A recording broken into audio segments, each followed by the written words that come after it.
Bonjour, de retour dans Trait pour Trait, le podcast BD qui passe aussi à la télé sur Watch. Alors vous pouvez nous retrouver sur les box bien sûr, ça vous êtes au courant, vous pouvez retrouver l'émission sur la chaîne YouTube, vous abonnez au podcast, on a besoin de vous, allez abonnez-vous, et puis sur BD Zoom bien sûr. BD Zoom, bonjour Christophe, ça va? Salut Laurent. Ouais, on est toujours à Angoulême. Ah c'est bien hein, bon, on est bien. On va encore y rester. T'es bien entouré là j'ai l'impression, non? Eh ben écoute, très bien, hein? Très bien, moi j'ai pas choisi ma place, hein. Bon c'est comme ça. tu sais qu'à Angoulême il y a un pavillon jeunes talents, et bien voilà, tu es entouré de 2 jeunes talents, et des jeunes talents on va voir dans cette émission, des jeunes, des plus jeunes et des plus vieux. Bonjour Jérôme Gorgeau.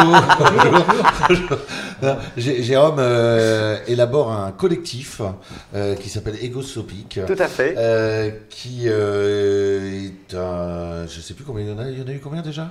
On en est le 15e. Ah, le micro, Jérôme. Le 15e. C'est pas possible. Sans micro, on va pas y arriver. Oui. Ah, parce qu'on est filmé. Le 15e sort dans 1 mois et demi. D'accord, très bien. Alors, c'est élaboré par les studios FGA. Donc, Jérôme nous expliquera un petit peu ce que c'est. Alors, dans ce collectif, il y a des jeunes et il y a des anciens, des reconnus et des plus anciens. Et puis, alors, nous avons l'honneur d'accueillir le plaisir. Manon Devaux et Lou Luby. Laquelle, c'est écrit dessus. On le voit, hein? Bonjour Manon, bonjour Lou. Pour La fille dans l'écran, alors je dois dire, c'est un coup de cœur. C'est un coup de cœur, c'est publié aux éditions Maraville. On va en parler également assez longuement. Tout à fait. C'est un ouvrage à 2 mains, enfin à 4 mains, je veux dire à 2 personnes. Une qui est en France, l'autre qui est au Canada. Et chacune, c'est épistolaire en fait au départ. Hein, et chacune s'envoie des lettres à l'autre et les jeunes filles se découvrent. Alors pour quelle raison? Au départ, qui appelle l'autre au départ? Voilà, qui commence? Je me rappelle plus. C'est Colline qui contacte Marley, donc Colline qui est incarnée par Manon. D'accord. Alors donc le Colline est donc incarné, enfin illustré par Manon, c'est ça. Et donc au départ cette Colline, elle écrit, en fait, elle cherche de l'inspiration, c'est ça pour. C'est ça. Elle prépare un projet d'illustration et elle a besoin d'inspiration. Elle cherche des photos et elle tombe sur les photos de Marley sur internet. Donc elle lui envoie un mail pour pouvoir les utiliser. C'est une jeune fille qui est un peu mal dans sa peau et qui souhaite développer un projet pictural, c'est ça? Qui est victime de phobie scolaire au départ, hein, c'est ça? C'est ça, d'angoisse, de phobie et qui du coup a cherché le calme en se réfugiant chez ses grands-parents aux alentours de Périgueux. Voilà. Et c'est calme aux alentours de Périgueux, je peux vous le dire. Ça a l'air tranquille. On est à Angoulême, Périgueux n'est pas loin. Oui, on n'est pas très loin. Hein. Alors pour Angoulême, ici, il y a du mouvement en ce moment. Et magie des réseaux sociaux, de Périgueux, on se retrouve au Canada. C'est ça, donc Marley n'était pas du tout prête, elle s'y attendait absolument pas, puisqu'elle, sa passion pour la photo, en fait, elle l'a complètement laissé tomber. C'est une Française qui est installée au Québec depuis la fin de ses études, et en fait, elle a une vie parfaite, elle a coché toutes les cases, elle a son petit boulot, son chum québécois, ses amis, ses sorties, et en fait, dans tout ça, elle a complètement oublié de penser à elle-même. Et au moment où elle reçoit ce message, ça vient réveiller un besoin d'authenticité qui était oublié, et c'est comme ça que l'échange commence, de petites choses en petites choses, qui vont devenir de plus en plus intimes. Oui, il y a une véritable proximité qui se crée au fur et à mesure qu'elle correspond. Alors, proximité graphique aussi, voilà, c'est pour ça que je montre. C'est-à-dire qu'en fait, on est en tête bêche, enfin, pardon, pas en tête bêche, mais page à page, il y a 2 pages en fait à chaque fois. Il y a une page donc de la part de la française et puis une page de la part de la canadienne.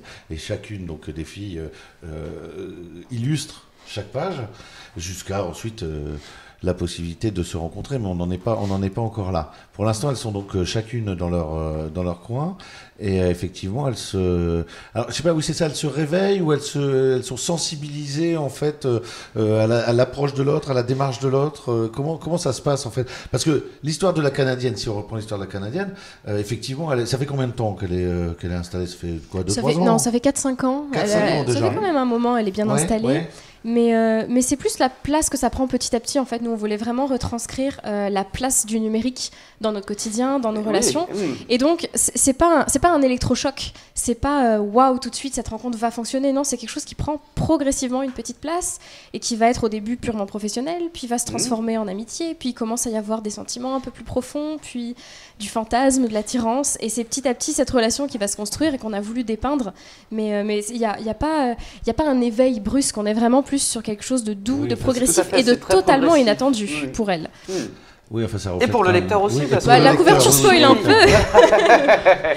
On se doute un peu dès la couverture quand même, Ouais, quels bien thèmes sûr, vont être ouais. abordés, mais c'est vrai que la question n'est pas tellement vont-elles tomber amoureuses, la question c'est vont-elles réussir, vont-elles choisir d'être ensemble ou pas. Est-ce que les relations sur Internet peuvent Alors, c'est aboutir ça à qui est quelque intéressant, chose ou c'est non? justement par rapport à ces relations virtuelles, on progresse dans l'album et finalement on va arriver à une réelle rencontre.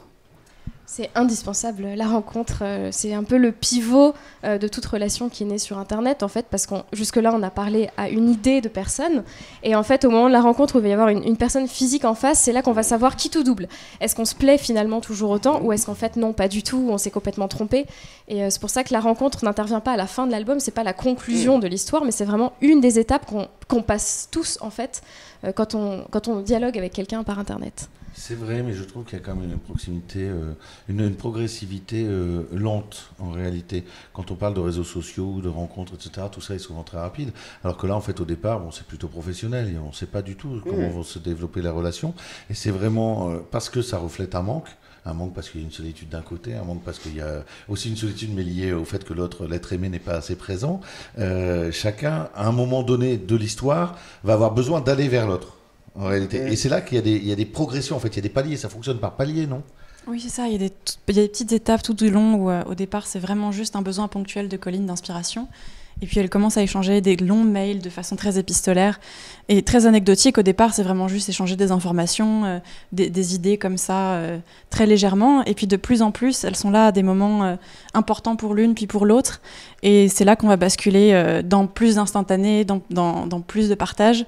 On passe sur WhatsApp, donc c'est plus rapide, plus présent et plus fort en fait. De plus en plus, elles vont échanger des choses de plus en plus intimes, de plus en plus importantes pour elles, jusqu'à ce qu'il y ait cette opportunité qui se présente pour elles de se rencontrer et qu'elles vont saisir sans trop savoir si c'est une bonne idée ou pas, et qui va être une grande étape dans la façon dont elles vont s'approcher et se comprendre.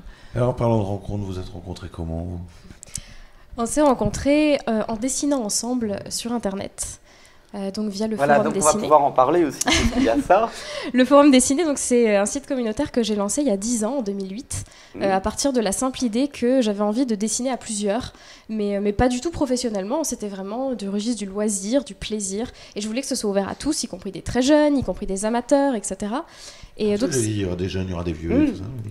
C'est pour ça, Jérôme, vous connaissiez le forum? Non, du tout. Non, et je découvre ça avec beaucoup de plaisir. C'est tout à fait l'esprit de ce que j'aime, donc j'écoute. Je suis très très concentré sur ce qui se raconte là. Alors c'est d'ailleurs la première fois qu'on se rencontre, on a commencé à discuter sur Internet. Mais pour la finalité, je suis pas sûr. Non, je suis pas certain. Soyons clairs. Chut, on ne révèle pas la fin de l'émission. Mon Qu'est-ce que cœur est ça veut dire? Enfin, continuez. et donc voilà, On en fait comme ça, nous, on coupe tout le temps. donc ça commence il y a 10 ans. Oui. Et pendant 10 ans, mais on n'est pas que deux, hein, on est 2500 je crois à l'heure actuelle, quand même, une belle communauté. Et donc on fait des choses... progresse toujours? qui continuent, oui, de produire du nouveau. Il y a sans arrêt du 109 qui arrive, donc des nouvelles idées, des nouveaux échanges, des nouvelles rencontres. Et quelle est la part des pros, semi-pros et des amateurs? Essentiellement des amateurs, mais D'accord. en fait, comme quand on a commencé, ça ciblait plus un public ado, 10 ans plus tard, il commence à se professionnaliser. Donc on a de plus en plus de gens qui ont grandi avec le forum dessiné, qui sont aujourd'hui étudiants dans le domaine de l'art ou qui commencent à être illustrateurs, animateurs. On a vraiment une communauté très très large qui va de 10 à, je ne sais pas quel âge à notre doyenne, mais elle est à la retraite. Donc voilà, on brasse très très large et on tient vraiment à ce mélange parce que c'est une belle garantie de fraîcheur. En termes d'implantation géographique, c'est quoi, dans le monde entier? Beaucoup la France. Après, moi je suis la fondatrice et je suis au Québec. Oui. Et puis on en a un peu en Belgique, en Suisse. En fait, c'est vraiment tout le monde francophone qui se réunit, même si on a un gros noyau français parce qu'en termes de beaucoup de choses, d'heures, de décalage horaire, c'est plus simple. Mais on est vraiment, on a de tout. Et donc c'est un espace de rencontre et les gens font des projets? Pas de rencontres. Non. Rencontres professionnelles. Même pas. Surtout pas. Je suis désolé. Franchement, cette émission-là... Limite, on n'est plus à la musardine. Au contraire, en fait, on essaye de pas du tout être dans ce registre de rencontres professionnelles, de produire, on s'en fiche qu'il y ait des fautes d'orthographe, on s'en fiche qu'il y ait des jeunes qui dessinent pas très bien, parce qu'on est là pour apprendre, on est là pour s'amuser, et il n'y a vraiment pas de finalité pro. Et on est juste là ensemble pour être créatifs. C'est un espace espace où on met pas de pression C'est un sur mur. les. Moi je le vois un peu comme une scène de théâtre où les gens viennent, puis ils font quelque chose, puis ils repartent, et ça prend une petite place dans la vie, la place qu'on veut lui donner. Et donc nous, Manon était parmi les tout premiers arrivés il y a 10 ans. Elle est dans l'équipe de modération depuis presque aussi longtemps, parce que voilà, c'est vraiment une des anciennes. Donc on a fait des projets ensemble pour s'amuser. Et puis quand j'ai eu cette idée, cette envie de porter notre format collaboratif, collectif, dans un format pro pour le coup, quelque chose qui soit lisible par le grand public, qui soit clean, qui soit pro, je savais que c'était Manon qu'il me fallait pour donner la réplique, parce que juste on s'est construite sur ce format et on savait que ça allait cartonner. J'aime bien donner la réplique parce qu'effectivement il y a un échange, d'une planche à bien l'autre. sûr. Effectivement, on est totalement, ça définit très très bien la manière dont vous fonctionnez. Mais alors, comment vous avez fait? Vous écrivez chacun les planches une par une, chacun dans votre coin ou tout d'un coup? Ah non, tout était extrêmement calculé, méticuleusement planifié. Bah oui, parce qu'il y a quand même une mécanique. Il faut ça, oui. Il y a une mécanique très très précise. Ça, c'était comme les pièces d'un grand puzzle à assembler toutes les deux, où Lou a conçu un squelette. Et puis après, on venait toutes les deux, tous les jours. L'objectif, c'était une planche par jour chacune. Ouais. Donc c'était un gros boulot, un gros challenge. Pardon. Et du coup, tous les jours, chacune sur une planche en vis-à-vis. Donc on travaillait en synchro parfaite. Pour bien s'assurer que les planches étaient harmonieuses. On montait à la fin de chaque journée pour vérifier que ça s'accordait bien. Au niveau du ton, de la composition de la page, du rythme aussi, parce que quand il se passe quelque chose d'important chez l'une, il faut que ce soit un peu plus léger chez l'autre, de façon à ce que les lecteurs ne soient pas trop pris entre deux feux. En tout cas, c'est réussi. Moi, je vous dis, on se régale. C'est extrêmement sensible. Il y a un moment aussi que j'aime beaucoup, c'est quand ils s'échangent les photos, parce que du coup, vous inversez les graphismes, et donc on retrouve le graphisme de l'un dans la planche de l'autre. C'est très, très étonnant. Ça. C'est ça. En fait, on travaille beaucoup. Comme on a choisi des identités graphiques assez fortes, on a des styles qui sont assez proches, donc qui font que l'album est harmonieux. Mais Manon travaille en noir et blanc, et moi, je travaille en couleur, pour qu'on puisse bien distinguer les deux. Et en fait, ce qui se passe, c'est qu'à chaque fois que l'une intervient chez l'autre, on va avoir un élément coloré dans la page en noir et blanc, ou un élément en noir et blanc dans la page colorée, ce qui fait qu'on sait tout de suite qu'il y a une incursion, qu'il y a un échange, et ça permet énormément d'astuces graphiques en fait pour rythmer la lecture. La fameuse page avec les deux portraits en vis-à-vis où elles se sont échangées pour la première fois leur vrai visage, et il y a cette découverte de l'autre, et ce wow effect, c'est des planches complètement déconstruites parce que c'est un moment de waouh, ah oui, en fait c'est à elle que je parle depuis quelques mois, c'est ok. Genre, waouh! Oui, parce qu'avant qu'on ait ces deux visages, on avance effectivement dans l'album, et c'est cette découverte qui est marrante, justement. Ça, c'est la première fois qu'elles se voient. Oui, elles se voient de manière figée, puisqu'ensuite elles vont se voir en réalité, même quand elles se voient dans la réalité, en fait, elles se sont fait des images un petit peu tronquées parfois, de choses, mais elles s'apprécient tout de suite. Et c'est vrai que parce qu'il y a cette dimension de la découverte qui est lente, finalement, à travers les réseaux sociaux, c'est vrai, mais c'est très long. Parce qu'il met combien de temps avant d'arriver en France? Parce que donc il faut dire que 6 mois, je crois. Oui, c'est ça. Ouais, c'est ça. Alors le temps est quelque chose d'extrêmement important pour nous dans le récit. On traverse les 4 saisons, ce qui est particulièrement visible à Montréal, où les saisons sont très marquées. Et puis même dans l'envoi de messages, donc il y en a une au Québec, l'autre à Périgueux. Donc ça veut dire qu'il y a 6 heures de décalage horaire entre les deux pages. Donc quand c'est le jour chez l'une, ça peut être la nuit chez l'autre. Et même dans la temporalité des messages, on a énormément calculé, travaillé combien de temps elle peut mettre pour répondre à tel message. Ah oui, mais c'est un message un peu sensible, à peut-être mettre une petite minute de plus pour réfléchir, pour composer. On travaille sur les temps d'attente et les erreurs, les effacements, toutes ces petites choses en fait qu'on connaît tous parce qu'on est tous plongés dans ce milieu numérique, et qu'on a vraiment voulu retranscrire ici, donc avec l'heure des messages, avec les vis-à-vis, etc. Mais du coup, on sent très très bien l'effet impatience. C'est-à-dire qu'au début, effectivement, il y a le temps qui passe, et puis plus le moment de la rencontre approche, plus on sent que ça crée de l'impatience. Et comme on est habitué au rythme qui a été mis en place, nous aussi on est impatient, on veut que ça arrive, mais ça n'arrive pas tout de suite. Parce que avant qu'ils se rencontrent, la jeune fille québécoise va d'abord passer 10 jours chez ses parents, toujours. Et puis avec des découvertes aussi des personnages secondaires qui sont assez intéressants. Je pense notamment à sa belle-sœur. C'est la belle-sœur de Camille. Colline. De Colline. Sa cousine, je pense. C'est Oui, c'est sa cousine. sa belle-sœur. Ouais, j'ai mal lu, qui au départ a une copine et puis finalement se révèle assez fermée. Ah non, alors ça, c'est du côté de Marley. c'est pas non plus sa belle-sœur, donc c'est son amie d'enfance, Victoire, qui est. J'étais convaincu que c'est sa belle-sœur. Ah oui, moi je croyais que c'était une famille aussi. Bon, voilà, Non, voilà. donc, oui. Alors, autant pour nous. Alors, Donc, vas-y. sa meilleure amie d'enfance, Je qui a vais le toujours relire. été là, elles ont grandi ensemble. Victoire suit, elle, un chemin très classique. Elle est enceinte là Oui. au moment Voilà, de c'est l'album. ça. Donc, Oui. elles se construisent une famille, puis elles viennent toutes les deux d'un milieu qui est assez catholique, qui est assez traditionnel. Et c'est vrai que cette amitié qui était très forte et très importante, est-ce que ça va résister aux préjugés de Victoire sur l'homosexualité en général? Il y a plein de thèmes abordés justement dans cet album, c'est ça qui est. C'est ça, mais ça reste au second plan en fait. On passe au travers de tout ça. On voulait emmener, mais sans s'engager dans des réflexions très poussées. Vous Mais nous emmenez bien en tout cas. merci. J'étais très très ému. Ah oui, non, mais tu me l'as dit plusieurs fois. Ouais, et c'est c'est vrai. une vraie découverte. Je suis ravi en fait de pouvoir. Alors c'est votre premier album ou Tout premier, pour moi. Ah oui, tout premier, d'accord. Moi, c'est mon 7e. Ouais, Ça fait 10 ans en fait que je fais de la D'accord. bande dessinée. Et vous avez publié chez qui avant? Alors le précédent, c'était Goupil-Louface aux éditions Vraoum, qui traite oui. de la bipolarité. Mmh. Et les 5 précédents étaient chez des éditeurs réunionnais. Pardon. Je suis d'origine réunionnaise, donc j'ai commencé au niveau plus local. Voilà. D'accord. Donc, ça fait 10 ans. Et alors, enfin, c'est pas ma dernière question, on y reviendra, mais c'est pourquoi Périgueux? C'est chouette.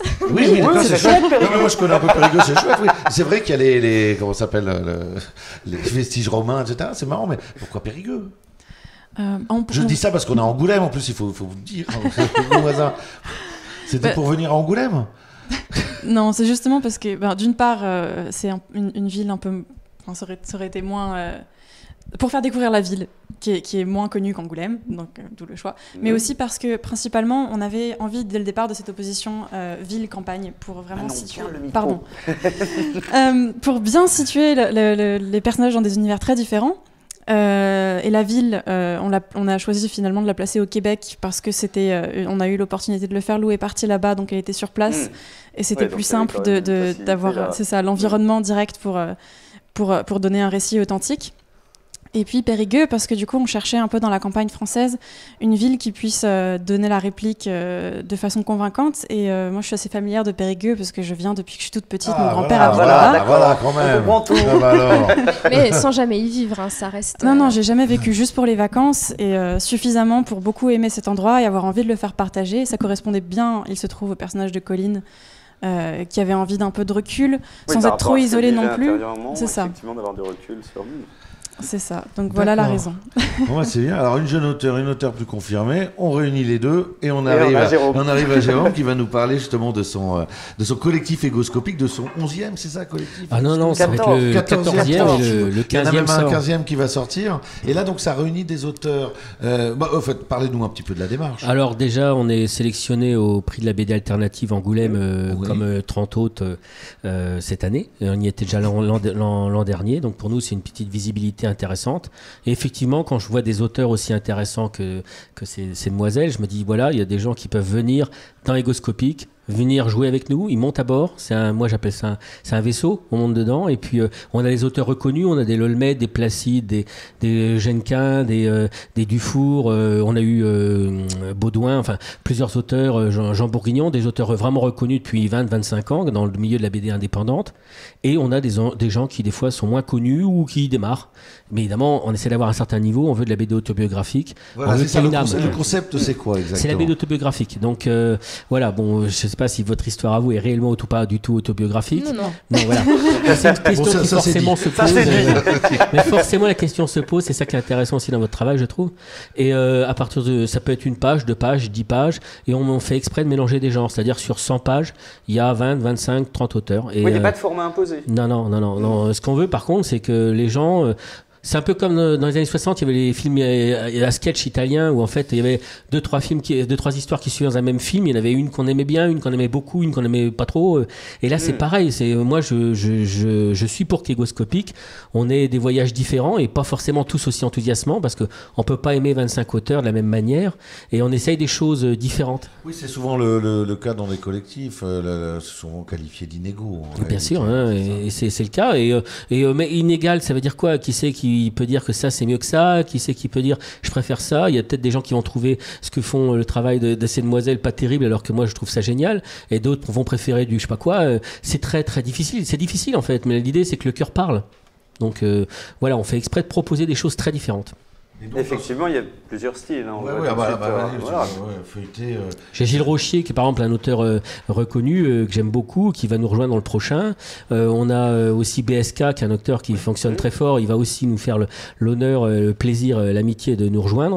Donc vous voyez, c'est que des choses comme ça, quoi. C'est, allez d'accord, je veux bien jouer.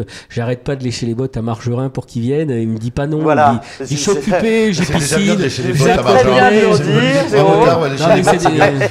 Non, mais il a des bottes, c'est un peu sympa en tant que motard, donc c'est pour ça que j'essaye. Mais c'est vrai que bon, c'est des auteurs qu'on admire, qu'on adore énormément. Et puis j'ai Jean-Yves Duhoux de l'association qui aussi est dans le prochain Égoscopique, que des gens qui m'ont fait rêver et qui sont maintenant des amis. Donc c'est assez extraordinaire pour nous.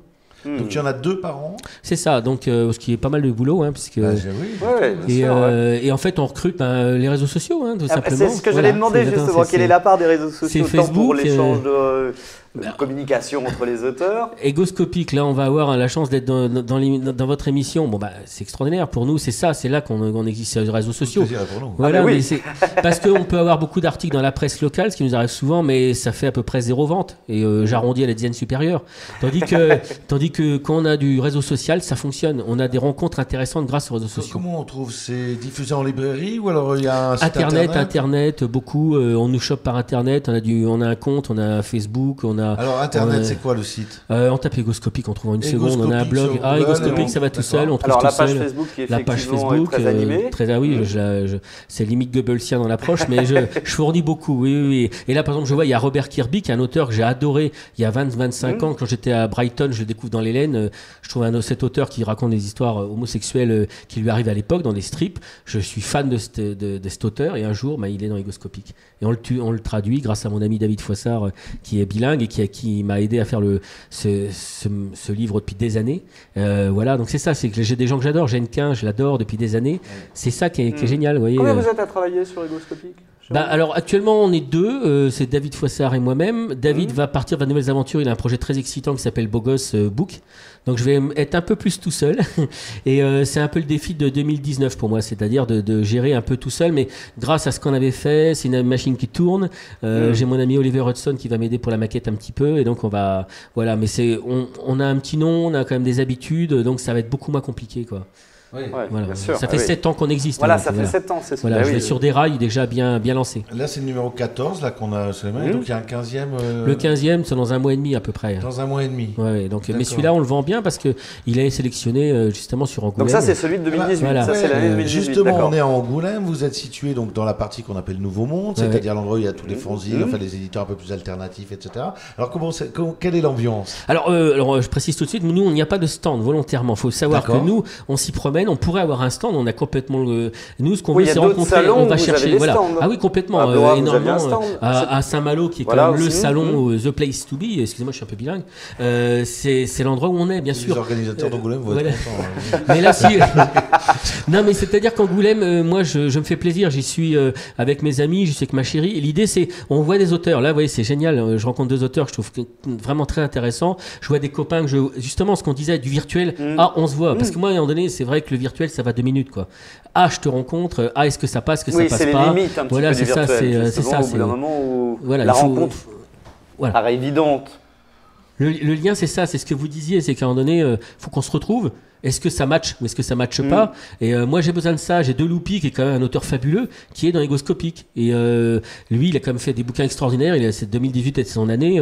Deloupi, c'est un copain. Arnaud Poitvin, c'est un copain qui dessine dans Égoscopique. C'est quand même assez extraordinaire. Je veux dire, j'en ai 10-15 que j'oublie. Quand je vais réécouter l'interview, je vais dire, j'ai oublié des noms incroyables. On a des auteurs que j'admire qui sont Rémi Catelin. Vous voyez, c'est des gens qui sont chez nous. Et ça, c'est ça qui est génial. Et à côté de ça, on a des gens qui débutent. On les met au milieu de ces auteurs. Ça, c'est magique. Ouais, ça c'est magique. C'est ça qui est sympa. Alors, au niveau du tirage, c'est à peu près combien d'exemplaires? 300-400 exemplaires, et on réédite après, quoi. Parce que nous, en fait, c'est à échelle humaine, c'est-à-dire on crache dans nos petites mains, et puis on remonte les manches, et puis on va sur les salons et on les vend, quoi. Donc ça peut être aux quatre coins de la France ou en Belgique, et puis on vend nos bouquins comme ça, et puis une fois que ça a fini, on les réimprime, on en fait d'autres, et on peut éditer des auteurs séparément. On a des livres, le mien par exemple, qui est une BD autobiographique qui existe, Papy Bic, qui est un auteur qui avait le plaisir d'être chez vous, qui est un auteur dont j'adore l'humour. On va bientôt éditer Dufour. Donc c'est quand même, un auteur majeur. Donc on est très heureux de l'éditer. Et on a aussi Jean Bourguignon, auteur belge qui est fabuleux, qui est une référence dans le milieu du fanzina et pas que d'ailleurs, la BD indépendante. Et on a un projet avec Placide. Donc voilà, l'Olmed parle aussi avec nous. On se fait plaisir. Et on a Fredelo, alias Lolita, qui est un auteur aussi qui est vraiment génial, une femme qui fait des dessins de son époque avec des problématiques d'une femme de 30 ans. Et grâce à Egoscopic, on peut publier un autre Egoscopic publier d'autres choses. Outre Egoscopique, donc qui va avoir 15 numéros, donc tout ça. Alors c'est la collection Ancrage, c'est ça, Egoscopique. Oui, c'est la collection Ancrage. Tout ça est regroupé donc sous le label FGH, Studio FGH. Et donc vous avez un catalogue de combien de titres aujourd'hui disponibles? J'en sais rien. Honnêtement, j'en sais. J'ai jamais fait le compte. Je dirais une vingtaine pour pas dire de bêtises. Mais déjà, il y a même plus puisqu'il y a déjà 15 Egoscopiques. Donc non, c'est forcément plus de 20. Je sais pas. Bon, alors au plaisir de vous croiser aussi dans les. Merci beaucoup. Dans les bulles. C'est ça. Vraiment sympa. Donc, comme quoi là, non, mais c'est. D'ailleurs, c'est aussi comme ça qu'on s'est rencontrés. Moi, je ne connaissais pas avant qu'on fasse cette rencontre. Et puis c'est vrai que Christophe. Voilà, nous, on avait eu l'occasion de discuter sur les réseaux. Souvent du soutien, c'est vraiment sympa. Et d'en parler effectivement, parce que je trouve que l'initiative est vraiment intéressante. Et puis voilà, il y a un beau. Alors, la fille dans l'écran vient tout juste de sortir. Ça fait 2 semaines. 2 semaines. Bon, est-ce que vous avez déjà eu l'occasion, alors à Périgueux, vous avez rencontré déjà, vous avez fait des dédicaces, là, c'est ça? On a commencé par Paris, Vincennes, Périgueux, puis on enchaîne sur Lyon, Metz, Strasbourg et retour à Paris. Donc on se fait une grande tournée et l'accueil est super chaleureux. Voilà, c'est ça, voir les gens sont très touchés, à la fois très, très intrigués par le format et très touchés par l'histoire qu'on raconte à différents niveaux. Par le format, c'est-à-dire les 2 auteurs en vis-à-vis, je pense que ça ne s'est jamais fait. D'accord, oui. En tout cas, nous, on n'a rien vu de similaire. Si, ça s'est déjà fait, mais c'est vraiment bien fait. Non, ça s'est déjà fait. Hubert Mounier l'avait fait avec David Scrima, un autre auteur fabuleux qui s'appelle Super Héros. Donc, ils l'ont déjà fait, mais vous le faites de façon merveilleuse. Il y a juste une question, si je peux me permettre, c'est le choix de la couverture. M'étonne parce que je me dis, finalement, vous révélez quelque chose ou pas? Le choix de la couverture, elle est belle, la couverture, mais finalement, vous révélez quelque chose ou on croit que vous révélez quelque chose? Est-ce que ça a été une problématique ou pas Ça a été un choix. On voulait donner le sujet. Ça va être une histoire d'amour entre 2 femmes, une au Québec et une en France, et tout est visible sur la couverture. On le sent venir quand même. Et après, qu'est-ce qui se passe? On n'est pas sûr que ça se termine bien non plus. Exactement, c'est ça. En tout cas, il y aura est-ce que histoire d'amour? Non, jusqu'à la rencontre physique, effectivement, on ne sait pas. On sent bien que les choses se mettent en place, que les échanges sont de plus en plus intimes, entre guillemets. Mais c'est plus la façon dont on va traiter le sujet qu'on voulait dévoiler au fil de l'album. Le sujet en lui-même, on était prête à le dévoiler d'emblée parce qu'on a envie de mettre ça en avant. D'accord. Donc on l'affiche et on en est très fiers. C'est une histoire d'amour. Entre 2 femmes sur Internet. Voilà, donc c'est paru chez Marabule. C'est ça. C'est très très émouvant. C'est une très belle histoire d'amour. Non, mais il est tout retourné depuis qu'il a lu le livre. Faut pas en faire de parents, faut pas s'en remettre. Non, mais il y a d'autres choses qui me touchent. Tout à l'heure, on a fait du polar. Ouais, c'était bien aussi, ça. Bien aussi, il faut pas exagérer non plus. C'était en tout cas un grand plaisir, l'émission touche à sa fin. C'est toujours trop court, finalement. Il va falloir qu'on change de format. Tellement de choses à dire dès qu'on commence à explorer l'intérieur, les arcanes et l'intimité de la création. C'est vrai qu'on on fait toujours des belles découvertes. Lou Manon, merci beaucoup d'être venu. Merci beaucoup. Jérôme, c'était un plaisir. Voilà, on parle d'Egoscopique. Merci beaucoup. Oui, et puis merci. On les a accueillis à la sortie du train. Ah ouais, c'était formidable. Avec leur valise sur le côté. Nous, on se retrouve la prochaine fois. Vous pouvez continuer à nous suivre sur les box, sur la page Facebook d'Egoscopique, sur BDZoom, sur bien sûr la chaîne YouTube et sur Watch. Évidemment. Allez, à bientôt. Ciao.